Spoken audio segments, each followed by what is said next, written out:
Hello, and welcome to the Wormhole. This is our first episode of a podcast where we're gonna be talking about some Wikipedia articles and going on some deep dives, some wormholes, if you will. We, like most of humanity, we love information. We're gonna read some information and then regurgitate the information into our microphones like mother birds. Oh god. I hate that. I said it and I can't take it back. I'm Ray. I'm a cool guy. Yeah, I'm Toby. I'm a much cooler guy than Ray. Hi, I'm Ray. I'm the coolest guy. Shit, I can't one up that.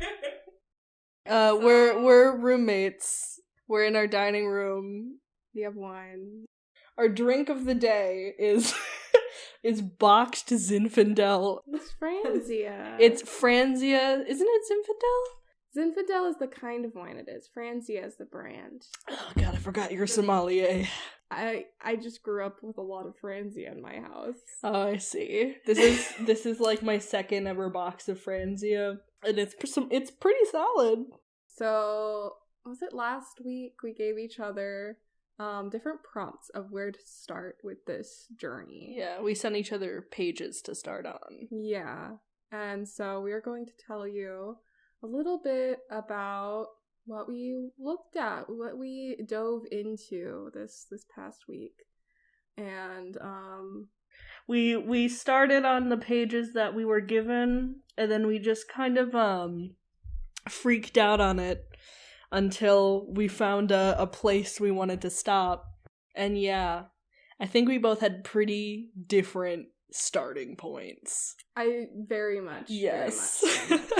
And we did a epic game of rock, paper, scissors to decide who would go first. Yeah. And Ray's going first. I'm going first, which is really sad and scary, but that's okay. That's okay. Well, you have a really uplifting article, so. Oh, yeah, definitely. Yeah. It's gonna be really, like, chill and fun time. So, Toby, knowing how squeamish I am, and knowing how unnerved I get by gore and guts and I didn't think it was gonna be gory. I was like, they're gory. already dead. They're already dead. So, like, they're dust. Just gonna grind them up. So, for context, I sent Ray an article called Mummy Brown. The only thing I knew was that it was a kind of paint made from mummies. And that's all I knew. And it's gruesome and gross, but I'm not gonna get too much into, like, the very, very gruesome parts of it, because I honestly couldn't read some of it. Really? Yeah. Oh no. I'm sorry. I guess, like, a little bit of a trigger warning for, like, gore and guts, but also, like, I can't get into it too far because I'm triggered by gore and gut. I'm not, like, triggered. I did not think it was gonna be gory. I was it's like, mummies. But I didn't think you were gonna read about how they mummify people. No, it's not about that. I'll get into it. Okay, tell me. Okay, Spin me a tale. I have the article Mummy Brown. So Mummy Brown is a pigment. It's a kind of paint that was made from the flesh of mummies. Yes. And mixed with white pitch and myrrh, generally. This paint was really popular in the late 1800s and stopped being popular around, like, the 1915, I think. That's too late. That's too large a period of time. Just wait, Toby. Oh no. Just wait. The eyes you're giving just me. Wait, Toby. They were made from guanche mummies. And when I saw this, I was like, guanched, is that any relation to gouache? Which is, like, another kind of paint. kind of paint, yeah. And I did look it up, and gouache, no relevance at all. It's just, like, a silly little history, haha. A history joke, if you will. Yeah. It's a history haha. A history haha. Ray has this thing that they do called road jokes, which is when they break the law in their car. I don't break the law. It's like if I'm about to switch lanes and I put on my blinker and then I'm like, oh wait, I don't want to switch lanes, so I turn my blinker off and I feel a little bit bad. That's a road joke. So now we've got road jokes and history ha-has. Yeah. The two genders. Yes. So gouache has nothing to do with mummies. It comes from an Italian word, guazzo. Just like linguistically similar, I guess. Yeah. Just a little history, haha. History, haha. And so they made a lot of this paint. It was very, very popular. And so like making this paint was like an art in itself a bit. And so the people who made these paints were like, okay, the best part of the mummy is like the fleshiest part. Oh god. And that's how you make this paint. And, Jesus. Yeah, so they really loved their flesh. So they would like take them apart? Yeah. That's terrible. Just wait. Okay. I'm terrified. Yeah. At some point, mummies started running out. So what did they do? They just used other dead people. Like other Egyptian dead people or other like... Because this was in like Italy or whatever. Or like they just went and grave robbed. I couldn't get it too specific with the paint. It sounds like mostly like just other Egyptian dead people. That's awful. Because the kind of like mummification that they used became very almost cost effective. Or like most people could afford it. Okay. So it wasn't just like the cool mummies anymore. It was like the cool mummies. Everyday mummies. Yeah. There was an artist named Edward Burne-Jones. And he figured out his mummy brown was made of mummies, made of dead people, and he was so sad he buried his tube of mummy brown in his garden. Oh, how nice and respectful. Unlike everything about this. Okay, so I love that they ran out of mummies and their first instinct was not, we need to stop using mummies. It was, let's look for more mummies. Yeah, that's what you do. When you're making mummy brown, apparently. Yeah, that's what I do every day. When you're making mummy brown. Yeah. In about 1915, it kind of became out of fashion, and it was still a thing that was being made. People just didn't really use it as much. But then in 1964, they ran out of mummies, so they couldn't anymore. I'm sorry, did you say 64? 1964, the year the Beatles came to America. That's when they stopped making the corpse paint? Yeah, because they ran out. I thought you said they stopped in 1905. It went out of fashion in 1915. So people just like stopped. But really it was still available. It was still available. It's like how they still use cadmium in some paints, even though it's toxic. Yeah, I have cadmium paints. We both have cadmium paints. Yeah. We're artists. We're art people. I don't use them. No, I have a box of like flammable paints. It's like a metal box, and I don't touch it. I should put mine in a metal box. Or something. They're just kind of out right now. In your room? Not in my room, but like in my art drawer. Do you have like paint thinner? I don't think so. Okay, because the paint thinner is the flammable part. I didn't get them to use them. I got them from like a free goodie bag from Blick. It's like, here, have some cadmium. To do some experiments with. Yeah. Okay, back to the mummies. So, Mummy Brown wasn't even the best paint. Like, it was really rich when you first put it down, but like, over time it lost its color really quickly, and even if you put like any finish over it, it would crack. So like this wasn't even a good paint. Why were people even using it, you know? Pretty much as soon as like Napoleon started colonizing Egypt, people loved everything about it.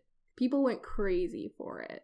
For Egypt? Yeah. A lot of like architectural stuff is inspired, like the Washington Monument is inspired by Egyptian architecture. Like, I feel like it's still a thing. Like, we have, like, the whole ancient aliens, like, ooh, who made the pyramids? People have really always been fascinated with ancient Egypt, which is very, especially in, like, America, I think. It's kind of unnerving how much people can be interested in that. There's definitely a big element of like colonialism and othering people by their, I don't know. Absolutely. Just like being like, and we can take this, of course. Like the whole mentality of the British Museum is like, and we can just take these for us, right? Because we're here, we can take them. Yeah. It's gross. It's disgusting. So during this era especially was like a very big boom in like Egyptian stuff in like pop culture, and they called it Egyptomania. And so during this time, people loved mummies. Mummies were their favorite thing. And so, like, you take your trip to Egypt, as you do, and you want to go home. What do you think you bring back? A keychain. They said terrified. You could bring back a little keychain of a little mummy hand. Yeah. Yeah, people would bring back pieces of mummies and, like, decorate their homes with them. Just a little souvenir. That's so bad. I know. Do you know what else they did? What? They would have full mummies shipped to them. I was terrified you were gonna say something else. Oh. I was like, I thought you were gonna be like, and then they fuck the mummies. Oh, no. I didn't see anything about that. I mean... Thank God. I hope that didn't happen. Me too. Yeah. But that is terrible that they would take entire mummies. They took entire mummies. They had them shipped to them. And you know what you do when you have, like they didn't have the internet at this time. They didn't have movies to watch. So, like, what do you do with your friends on a Friday night? You fucking unwrap a mummy. And that's what they do for fun? Yeah, it was like they had mummy parties. That's what they called them. What year was this? What section of time? Late 1800s. I was gonna say, this isn't some real 1800s British person shit. Yeah, definitely. But I didn't really see, like, when this ended. I should have made a note of that. But, like, this was a thing. Yeah, there were, like, a lot of rumors that, like, mummy wrappings were used in, like, paper making, and like a lot of newspapers were bragging, like, oh, we use mummy wrappings in our paper. It was probably mostly a rumor, but, like, it was a selling point. That's so much. It's so much. Yeah, people used ground mummy as fertilizer on farms. Because at this point, they saw it as, like, an infinite resource. Because there were so many dead people in Egypt. Just, I guess, unbury them all. Describe the look on my face right now. It's horrifying. Yes. Yeah, because it's horrifying. Yeah. Why would people do this? It's so weird. The fact that they would just, like, and these aren't people, like, yeah, it's just a thing we can use. Yeah. And then another thing they did with mummies, which isn't even getting into, like, the other shit that I have. So, we both grew up Catholic. Yes. We both grew up in very different churches, though. Yes. Are you familiar with relics? Yes, that's just a Catholic thing. Yeah. So, like, when saints die, the theory is that they are so holy that a part of them does not, like, get lost to time, disintegrate, deteriorate, or whatever. So, like, I think it's, like, Saint Francis, Saint Anthony, he just has, like, his tongue is in a jar in somewhere. There's, like, fingers and... Yeah. So, it's rumored that a lot of these relics are actually just pieces of mummies. It's a rumor. Oh but, my like, God. It would make sense. Yeah. I'm very verbose. I'm just trying to process this. Yeah. That would make sense. That's terrifying. So we think that's St. Anthony's tongue. That's just some guy. That's just some guy's tongue they took. Yeah. I don't know if that's my cat knocked something over or the girls are fighting. Oh, I hope the girls aren't fighting. Girls, are you fighting? The girls were fighting. Another thing that was really, really popular during this time, like, like, you walked into, like, your local pharmacy, or at that point it was like a apothecary. It was just there. It was mummies. They used them as medicine. Like pieces? Yeah. Well, like, any part of it. Like, different parts would do different things. Yeah. So, like, something I thought was a little bit funny was, like, they would use ground bones for arthritis. Like, my bones hurt. I'll just eat some more bones. Yeah. That's not... Like, they realize these are just people, right? Like... Yeah, there were, like, different kinds of mummies that had different purposes, like, depending on how they were preserved. And, yeah, just, like, the different things that come with mummification. I could not get too much into it. It's bad. It's gross. Yeah. I don't know. I just want to point out just, like, the way Europe often, like, used, like, cannibalism as a way to, like, dehumanize other cultures while they're fucking eating mummies. Yeah. Gross. Yeah. This practice of eating mummies turned into people wanting something fresher. And so people started getting this medicine from more recently dead folks. So just doing straight up, like, just like using recently deceased. No. Yeah. No.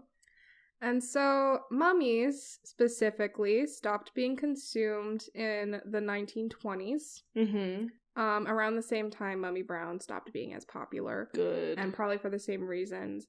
But you're gonna get a kick out of this. Uh-huh. The same practice of, like, using human remains as medicine was still used and only really fell out of popularity in, like, the 1990s. What? Yeah. I'm surprised that they still had mummies to go around at that point. It's not mummies, it's, like dead people. Yeah, like, it wouldn't be mummies anymore because they ran out of that in 1964, but they... like, just dead people. That's horrifying. Or, like, human parts. Yeah.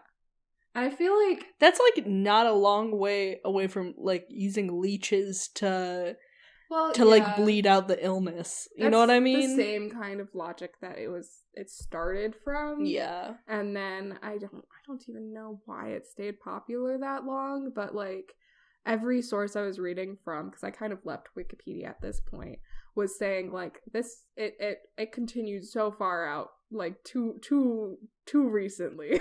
That's horrifying. There are people alive that had that. Oh, yeah.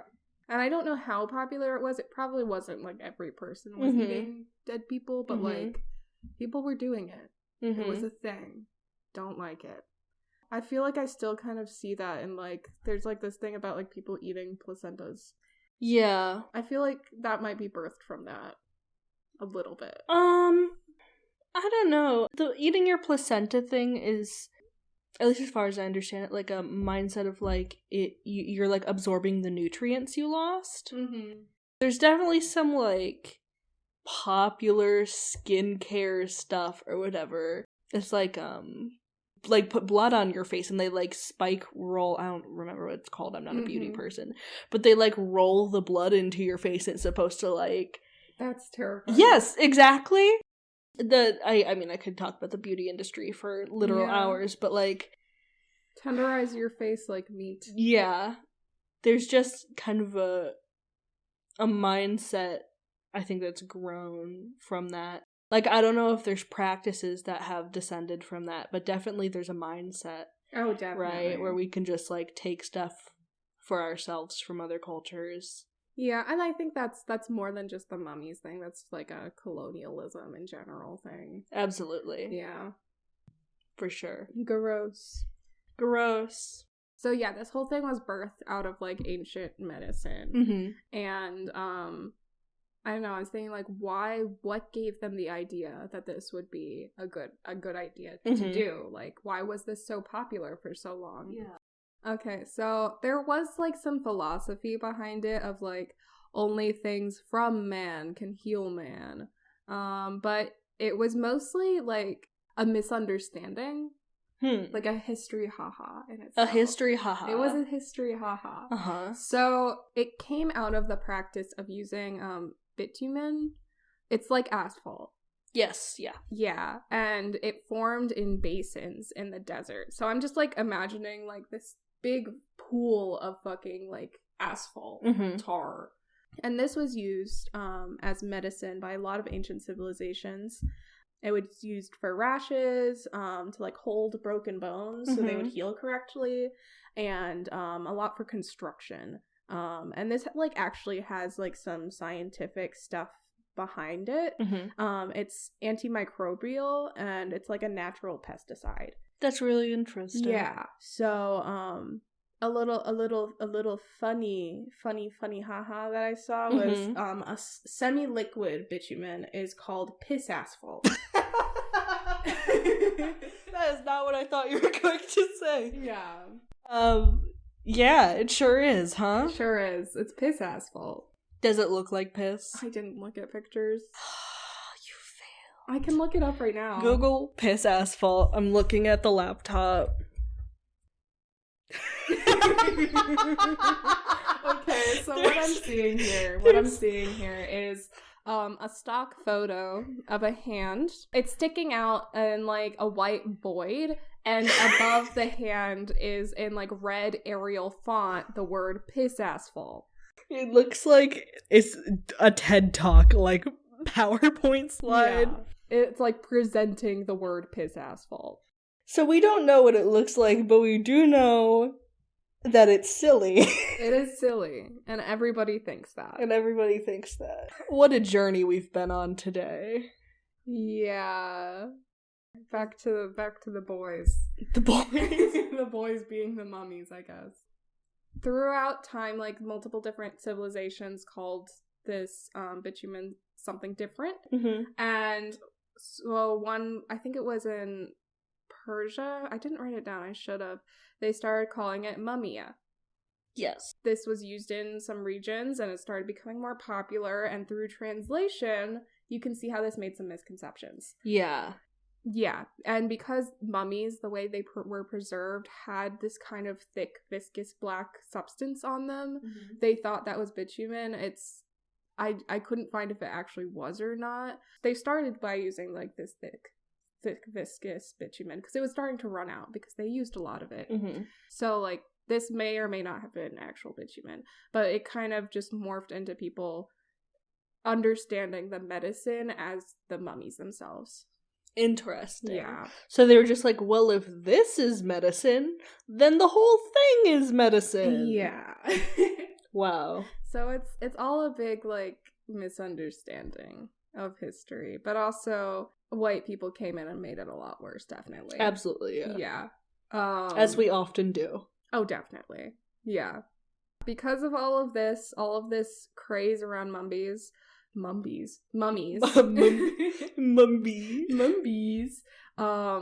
supplies were running out. Mummies were expensive, and, like, everybody wanted them. So, like, what do you do? Like, well, you start using recently dead people. Yeah, that was one of the things. But also, like, you tried to fake having a mummy, you know?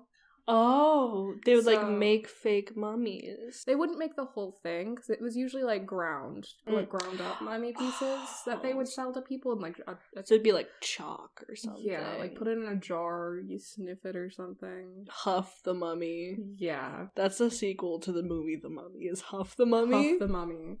So, yeah, things they would use as mummies were toasted camel meat. They would toast some camel meat. Yeah. Yeah. That's sad. Unfortunate. And then also, people would make their own mummies. It was very common for people who, like, worked in these apothecaries to go out and rob graves.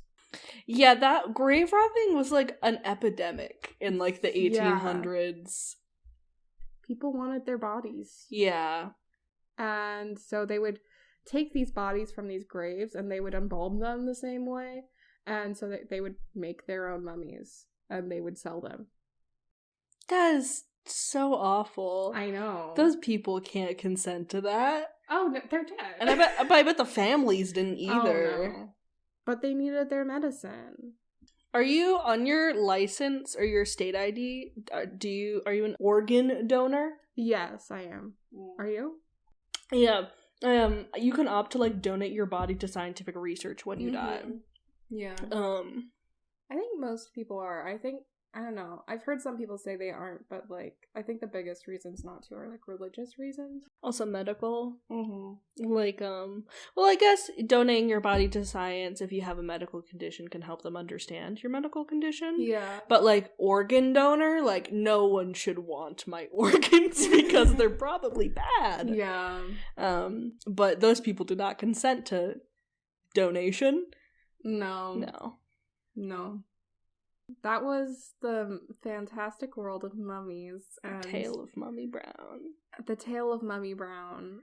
I do not. My next one is not gory. I promise you that. I'm glad, because this was a lot. I did not think it was going to be gory. The path I thought you were going to go on was going from Mummy Brown to, like, I guess, like, fake medicines, like you did. But I did not think you were going to go into the mummy craze. I have a little, I don't know what to call it, bonus article. Oh, yeah. So upon my researching, I found an article that is in no way related to my article, but I want to read it so bad because it's so fantastic. So let me tell you a tale of the demon cat. Oh my god, like Bunnicula. I bet they would be friends. Oh my god. I'm just gonna read the first sentences because I can't describe it.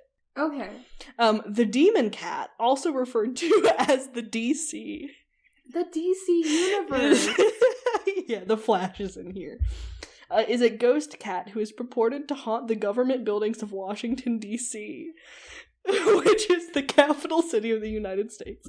Its primary haunts are the city's two main landmarks, the White House and the United States Capitol. Do you think it's at the Washington Monument? Do you think we'll come full circle? Oh my god. And the cat invented the cat designed the Washington Monument. That's how the cat died. It ate too many mummies. You know the thing where, like, if you die with your cat will eat you? Oh. They came up with it. Yeah. Yeah. Yeah.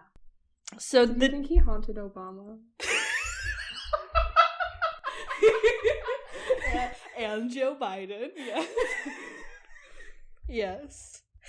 So the demon cat story is from, like, the mid-1800s because they introduced cats into the basement tunnels of the Capitol building to kill rats and mice. That makes sense. That live down there.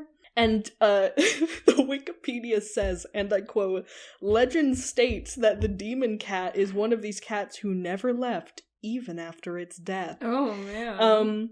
So apparently it died in the crypt, which was originally intended as a burial chamber for George Washington, but he's not buried there.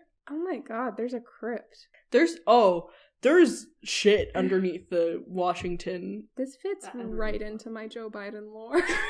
Okay, so you brought up the Joe Biden lore. You have to explain the Joe Biden lore. I might explain on another episode. It's too much for right now. Maybe he drinks gasoline. Is the summarization. In like another middle segment. Okay, we'll have a Joe Biden. Lore. So apparently the cat is seen before presidential elections and tragedies in Washington, D.C. The cat was there on January 6th. Oh my god. It was allegedly spotted by White House security guards on the night before the assassinations of JFK and Abraham Lincoln. Oh my god. And it's described as either a black cat or a tabby cat. Sorry, this article is so funny. I can't read it without laughing. This is like that one dog. It's the size of an average... What one dog? In Harry Potter. What? There's like a dog in Harry Potter that everybody says, like, when you see it, you're gonna die. Oh. I don't know anything about Harry Potter. I don't remember. I think it was actually a guy. Oh, there's a character that turns into a dog. Yeah, Sirius Black, I think.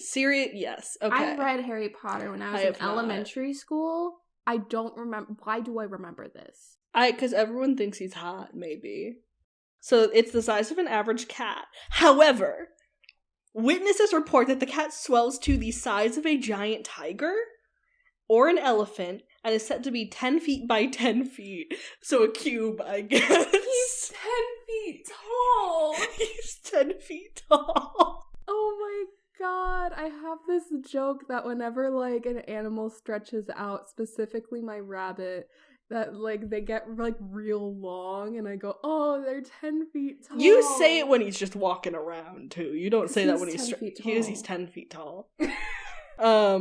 When alerted, he is 10 feet by 10 feet, which is the most insane dimensions, because that implies that he's a cube. Yeah, cube cat. Cube cat. I've played Minecraft.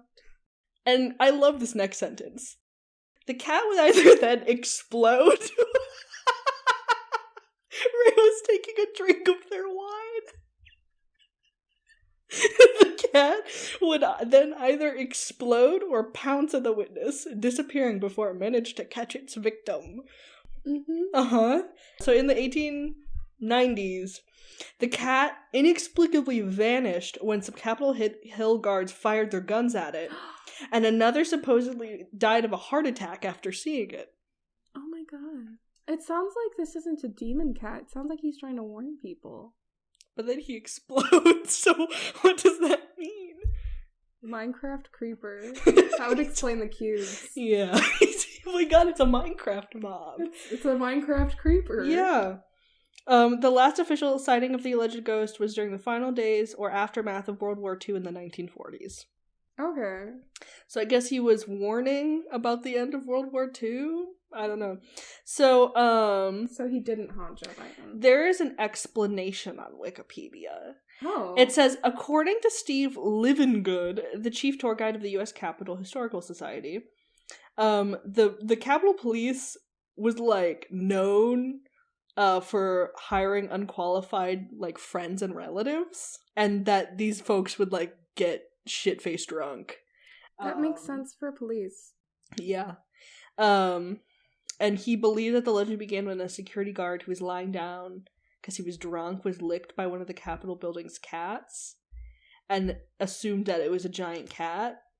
And then, once he reported it to his superior, the guard would have been sent home to recover, and eventually the other guards found out that they could get a day off if they saw the demon cat. This is, like... Boss, I saw the demon cat again. Yeah. Boss, I'm not feeling so good. I saw the demon cat. Me when I call into the work demon cat. You should have done that earlier this week.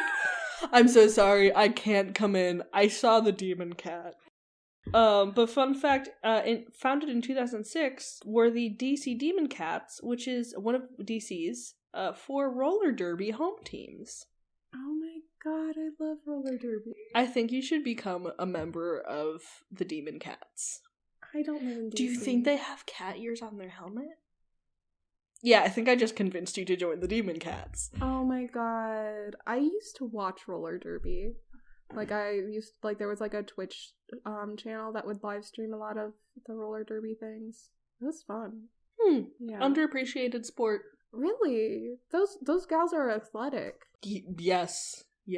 Like, I watched roller derby for the plot. Yeah, you watch it because you love sports. Oh yeah, I love sports. Yes. I don't love women. You don't love women. No. But yeah, that's the tale of the demon cat. I'm just gonna show you real quick the picture from the Wikipedia, which is, it's just a picture. That's Gosi. Our roommate has a cat named Bella Lugosi. She's haunted. And she looks at you like she's seen murders happen. She might have. We don't know her life before she was adopted. Maybe she killed someone. Demon cat. But yeah. So I'm gonna move on to my main article. I gave you a cool one. You did give me a cool one. You're much more into architecture than I am, so I think it was very interesting to see, like, research a topic that you would typically be interested in, because I don't think I would have picked this for myself. Yeah. When I originally saw it, I was like, oh, I need to, like, look into this right now, and I was like, wait. It would be funny to make Toby do this. It'd be a funny Wikipedia, haha. Wikipedia... Whoopsie. Wikipedia, wahoo. Wikipedia, wahoo. Yippee. So you sent me an article called I don't know how to say this, I'm so sorry if I'm fucking it up, but Futuro? Or Futuro pods. Yeah. It's an architecture sort of thing. It's a kind of prefabricated house. Designed by... I'm so sorry. There's so many names in other languages in this. I'm gonna fuck them all up. So here's my preemptive apology. Finnish architect Matti Sironen. And the way I would describe this... Well, first of all, Google Futuro, or Futuro pod. Was this a woman? No. Okay. It's like, it looks like if there was a Ghibli movie about aliens. They're these kind of like ovally spaceship things that are on 4 legs. And like there's a big staircase that descends from the side of it, that you walk up into. They look like UFOs. Definitely. They do. They really look like UFOs. And they're very much, like, if you're familiar with the concept of, like, retrofuturism, where it was, people in like the 20th century imagining, or like especially earlier 20th century imagining what the future would look like.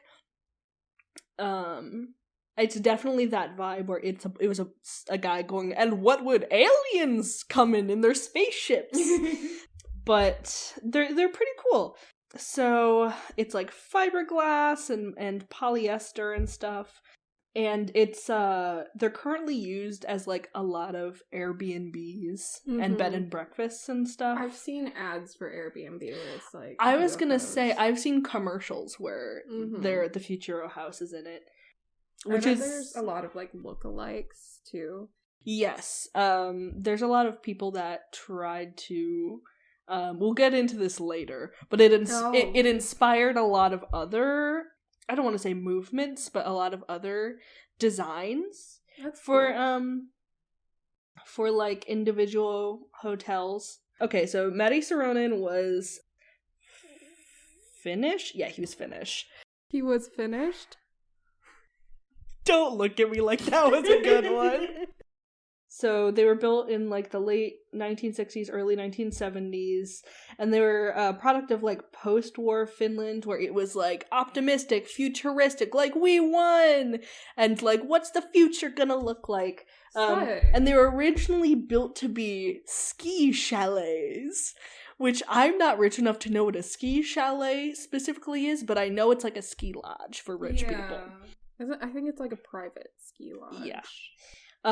And part of that is because they're so small and made out of fiberglass that they're very insulated. Okay. So they can be heated really quickly and like for a long time with very little power. That makes sense. So they're very efficient. And also, they're cheaper to make. And you can transport them really easily and put them in rough terrain. I read an advertisement that said that they can be put on a 20-degree incline, up to a 20-degree incline, and still be stable. Holy shit. Yeah. So they were pretty, sturdy. So people fucking hated the Futuro houses. Really? I don't know how to make a turn into this. When they were made, about 100 of them were made and put around the world. There's a list of where they were put, but it's like in every continent. That's cool. That's everywhere.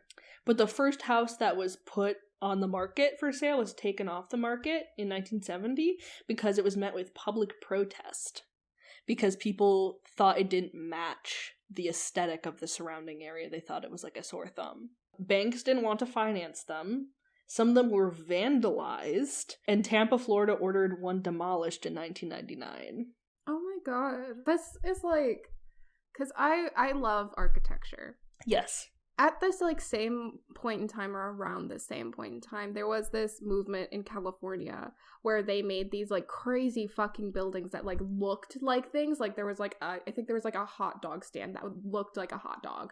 Like they made these buildings that were just fucking crazy. So like it's crazy for me to think that like during this same era, people hated these things. Yeah. Maybe it was just California. California's crazy. Yeah. I don't have any notes of any being destroyed in California, so maybe they were like, hell yeah. Yeah. We love this shit. Love that shit. They probably made like a UFO themed bar in there. Honestly, yeah.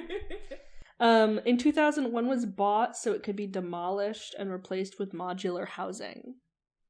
That's gross. Yeah. Instead of, you could just move it, right? The whole point is that they're transportable. Yeah. Buying it to destroy it is such an insult. Yeah. Because they're really interesting looking, and there's some I don't have the pictures with me right now, but there are some pictures of the inside, and it's like a swanky 70s like loungy hotel. It would look nice. And like I don't know why somebody wouldn't, like, this is definitely like an artistic thing somebody did, like to make 100 of these and put them around the world. That's not cheap, and that's also like a lot of like, you have to have a lot of motivation to do that. Matti Saarinen was also a very well-known architect and had done projects previously and continued to do projects like this afterwards. This is like, I forgot who the architect is that made that Muir building. Yes. This is like if somebody saw something from him and destroyed it. Yeah. A little bit. Yeah. That's crazy. Especially when they're not permanent structures. That's what gets me. Yeah. Like, they could be moved. Some of them were vandalized in drive-by shootings. Like, people shot at them to destroy them. What's wrong with them? But there's about 60 of the originals in existence today that are, like, functional. And some people are still conserving them. They took out 40 of them? Yeah. That's a lot of buildings. That's a lot of buildings. Like, it takes a lot of effort to, like, take down a building. Oh, yeah.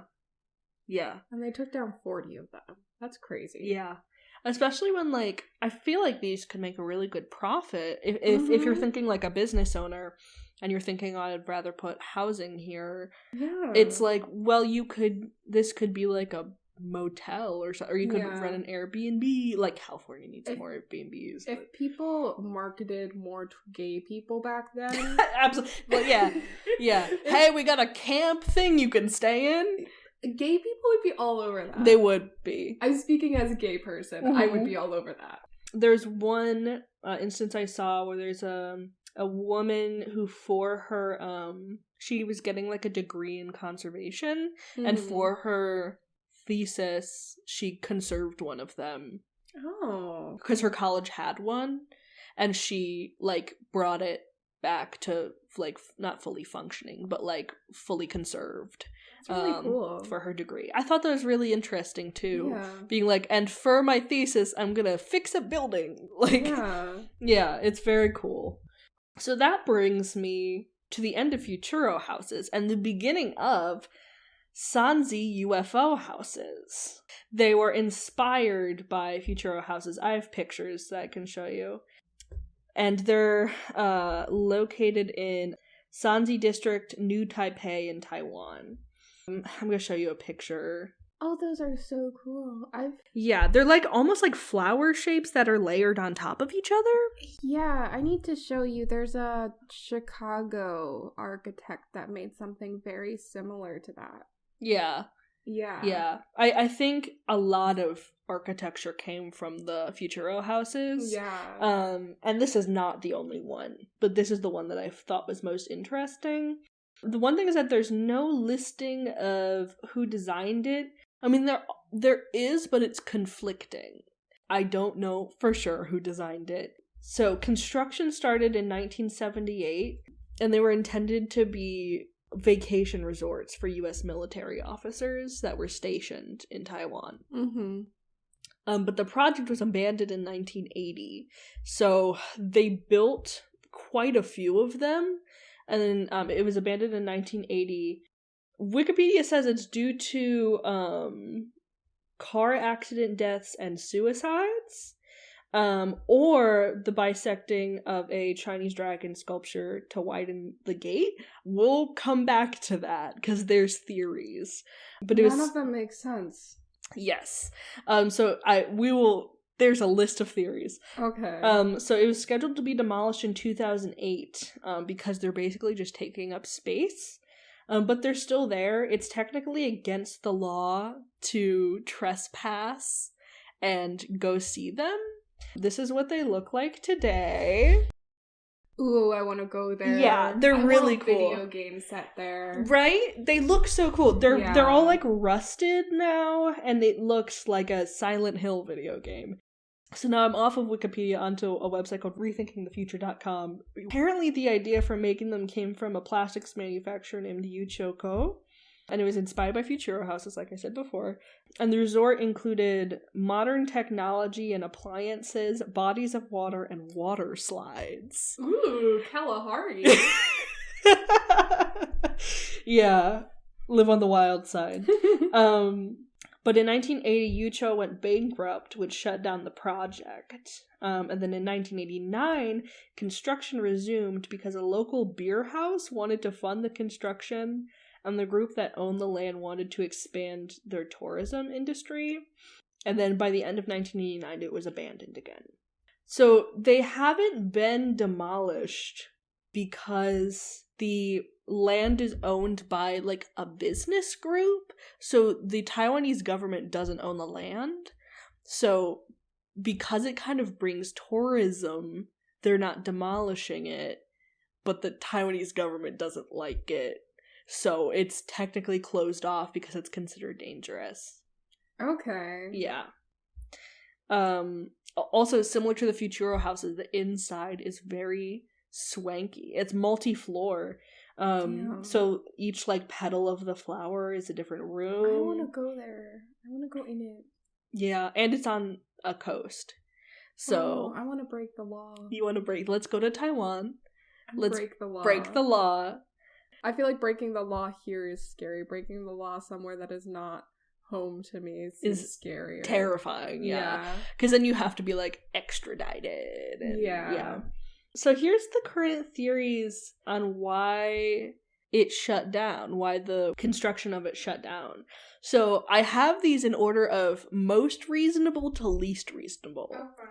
So number 1, which I deem the most reasonable, the buildings were not sound structurally, and they weren't able to withstand an earthquake, especially, it was a serious issue because the area was prone to earthquakes. And the way they were constructed was that there was a central column of concrete, and then the petals of the flower were attached to that. Yeah. And, like, floating. I could see that if that shook a little, that would be bad. It'd be bad. Yeah. That's like a way to get everyone inside killed. There's like a little bit of metal like scaffolding on the outside, but not enough. So that's the theory as the most reasonable theory as to why it was shut down. The next one was that there were freak car accidents and suicides that were unexplained, that people attributed to supernatural causes, and it drove the workers away. In or like around the building? The workers would get into accidents. What the thing that I think is dubious is that they were like, the workers that committed suicide, none of them showed any signs of depression. It's like, that's not how that works. No, especially like in men. Yeah. And freak car accidents, I don't know what that means. I tried to look up articles or like accident reports, but there's nothing legitimate. But I don't know, if I was gonna work somewhere and somebody came up to me and said, hey, like 6 people who have had this job before died, I might look for something different. Yeah, that's why it's the second most reasonable one to me. Yeah, is because even if it's not supernatural, I feel like that could drive people away. Yeah. The third one is that the land was the burial ground for Dutch soldiers, 17th century, back to dead people, full circle. And some people reportedly saw spirits and ghosts. And the numbers are that apparently there's 20,000 skeletal remains of 17th century Dutch soldiers. That's too many remains, right? That's what caused the suicides and the car accidents. They were angry. It's there's a scary movie about a house built on a cemetery. That is a very common trope. Yeah, but like house built on a burial ground is like yeah. So that's why So 2 and 3 can be combined, I guess. And the third one is that when they were widening the like entrance, the drive, there was a statue of a Chinese dragon in the way. And one article said that they split it in half. That's not how that works. I think they just removed it or destroyed it. But it was somehow destroyed. And then the land was cursed. I don't know if that's unreasonable, but I could see how in a different culture though. But there was no sources is the thing. Yeah. Apparently it was said by some people on a forum. But it was said so many times that people just like take it as fact. So it's I have that one labeled in my notes as IDK because I don't know what to call that one. Yeah. It's not credible, but also some people might believe that, and that's fine. So crazy that so many different things are behind this. Right? Yeah. Because it could be anything, it could be nothing. Like, I see an abandoned building, I'm like, people just stopped using that. Like, yeah. There's so many abandoned buildings around. There are. It could just be... It could be that they ran out of money. It could be ghosts. I mean, but it did look different than most buildings. So yeah. that makes sense that there might be, like, some more, like, ooh around creepy. it. Yeah. Personally, I think they ran out of funds. And that because they would have to, like, rebuild them because of earthquake regulations. I could see a combination of all of them, like bad press plus not having the funds. You can't get more funds if you don't have good press. Yeah. And yeah. And one of the things I noticed when researching this was, I don't know if you've ever had this happen, but it's when you're researching something and you read an article and you try to find the citation of that, and you read another article that says the same thing, and you go and you realize they're all citing the same article that has no citation. So a lot of the things I was reading were kind of citing each other. So there wasn't anything I could find that was like, there's an article from Taiwan that said this thing. So I'm dubious as to whether these are like facts. It's definitely interesting. And there's also a ton of there's like MTV filmed there. MTV Cribs? MTV Cribs. Our favorite show, MTV Cribs, that hasn't been on the air since 2004. Actually, I'm gonna Google when MTV Cribs was on the air because I need to know. Let's go to our dear friend Wikipedia. Hi, this is a side. Oh my god, you can watch it on YouTube. This is a completely different sidetrack. We both have ADHD. Yeah, I think I saw like they made one with like the gorillas. Really? Yeah. Oh, that's fun. Okay, so from 2000 to 2010. Oh wait, it was rebooted in 2021 for new full-length episodes. Oh. I can see like Taylor Swift's house. Yeah, it's just tours of celebrities' homes. Yeah, which you can also see on like I know, doesn't Vogue do something similar? I was gonna say Vogue and what's it called? Something Digest. Architectural Digest. I should look at that. We should watch those videos.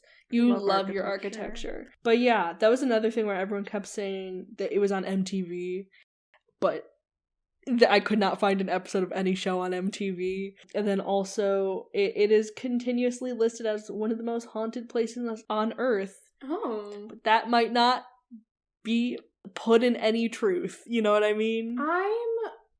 Some people don't believe the same things as me, and that's fine. But I kind of am of the belief that, like, if enough people believe something is haunted, it's haunted. Whether or not something happened there, like, the energy makes it haunted. I believe that in a different way, where I think if enough people think something is true, then it is true, in the way that if you are going to a place expecting to hear ghosts, you will hear ghosts. You know what I mean? Where it might not be there, but you're expecting it, so you're interpreting things in the way that they might be ghosts or hauntings or whatever. We have very different belief systems, which is fine. The Shane and Ryan. The Shane and Ryan show. Everyone's favorite show on YouTube's. Maddie Saronin also made a bunch of different houses, and the other like really notable one is called Futuro House, which looks like an Xbox. Oh.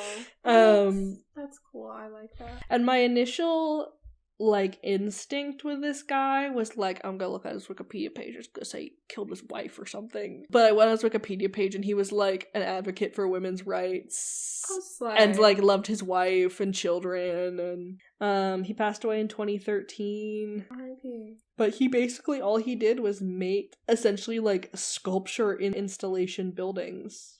And yeah, there might be a Futuro home near you. In your country. Is there one near us?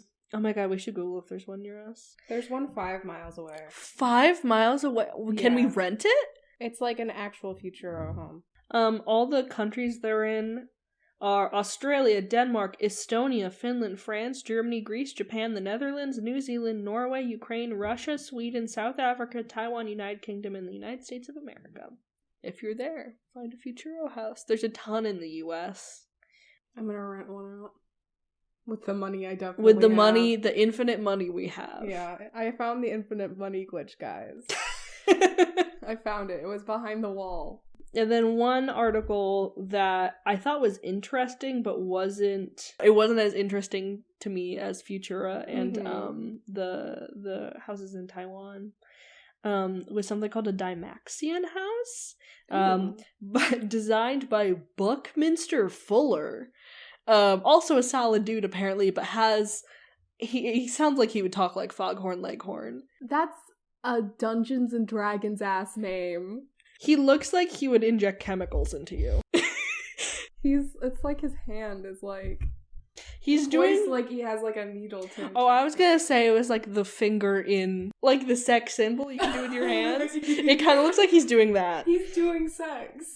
To me, he looks like he would try and turn you into a creature. He looks like an old man to me. I mean, yeah, that is what he is. Yeah, I don't know. That's the lighting of the picture, I think. Yeah, it's like a black background. It's very dramatic. Yes. And it's black and white, so it makes it even more dramatic. Yeah. And he's doing the sex fingers, which makes it even more dramatic. Which makes him super cool, also. Yeah.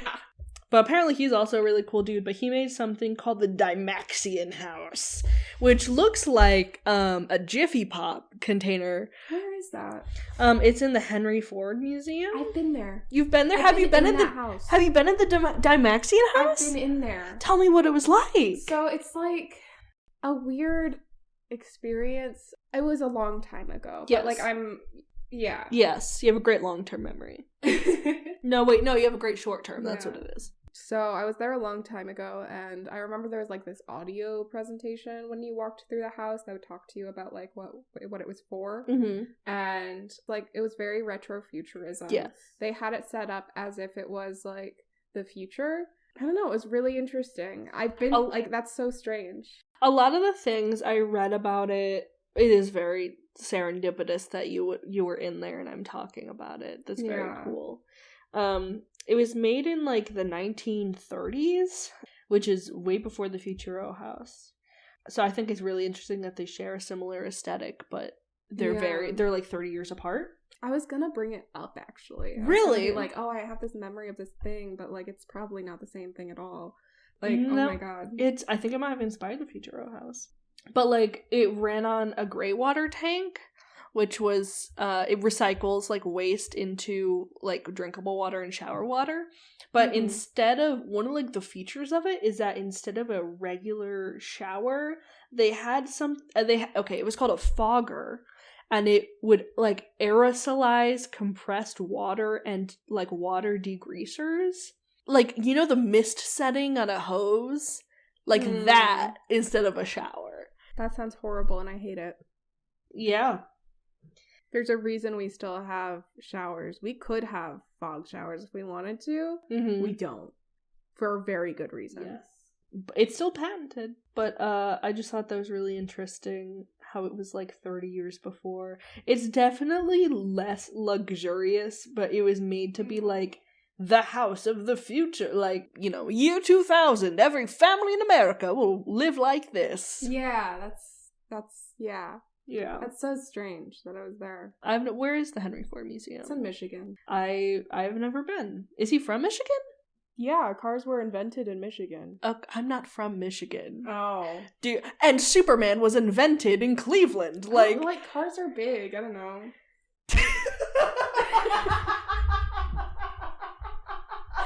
Yes, they are physically big. Yes, they are big, Ray.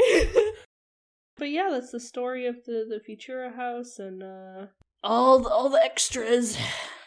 Okay, this is the building I was talking about. Okay, it's show actually me. 2 buildings. Oh, yeah, it's like if you stacked a bunch of like crackers that are shaped like. It does look like flowers. a bunch of Ritz. Yeah, like a bunch of Ritz stacked on each other. Yeah.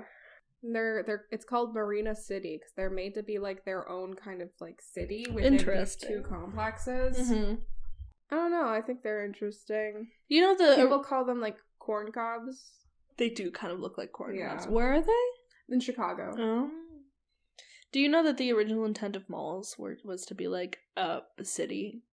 Oh, that's cool. To have like doctors and dentists and grocery stores and living in a mall. And you could shop there.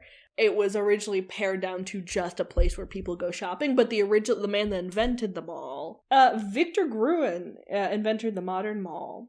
Modern man, modern mall. He designed over 50 shopping malls. Like, I can't help but think that'd be great for, like, nursing homes.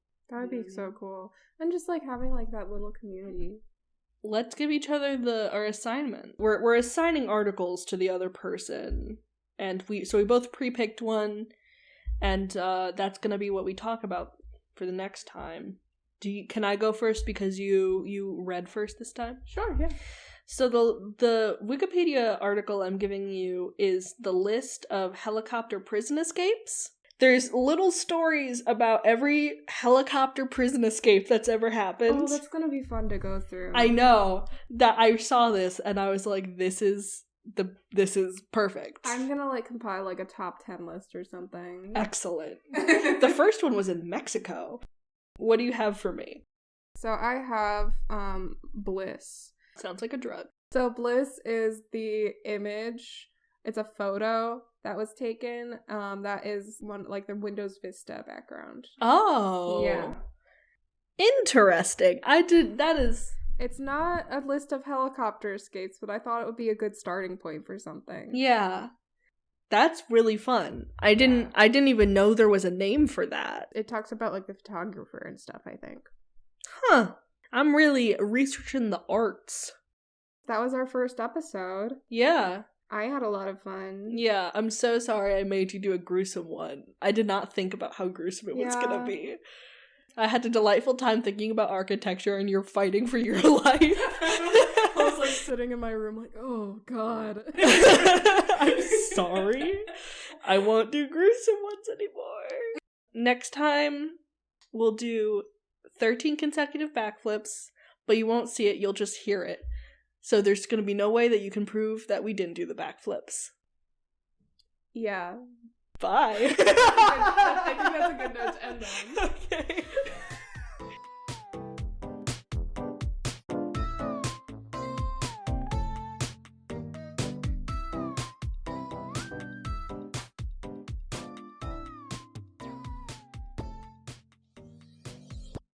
Hello, this is Rey with a little audio note for you. I just wanted to thank you for listening to our first episode of Wormhole.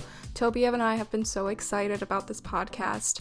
It's been so fun putting it together, and I'm really excited to see where this goes. If you enjoyed it, please feel free to tell a friend, write a review. It really helps to get the word out there. We're planning on releasing episodes every other week, so our next episode will be on July 5th.